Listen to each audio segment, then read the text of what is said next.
انا هقول لكم على اسئله من اكتر الاسئله اللي بتتسال لي على الانبوكس او لما حد بيقابلني حتى في الشارع في اي حته بروحها، انه هو انت بتعملي ايه في العياده؟ لما بقول لهم ببدا اقول بعمل ايه في العياده، ايه ده انا ما كنتش اعرف، ده انا كنت فاكر مش عارف ايه، طب مش تقولي ايه؟ اديني عايزه اقول اهو بقى عشان الناس اللي مش عارفه انا بعمل ايه في العياده. العياده بتاعتنا هي عياده طب جنسي. تمام. الطب الجنسي يعني كل ما له علاقه بالوظائف الجنسيه عند الرجل او المراه اللي بتضايقهم في علاقتهم الجنسية.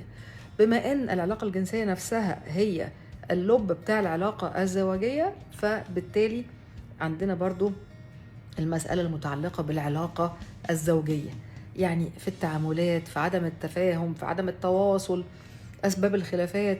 الحاجات دي كلها برضو موجودة، لأنها هي العلاقات الزوجية كلها يعني منفذة على بعضها.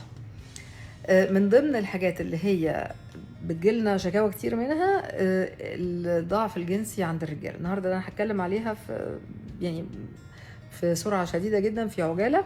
الضعف الجنسي يعني يا جماعه اهو ده الاكزامبل بتاع جسم الراجل، الحوض بتاعه، الاوعيه الدمويه اللي هي الوعاء الدموي الاساسي ده بيودي الدم المفروض في منطقه الحوض كلها، لا ده مش بيشتغل كويس.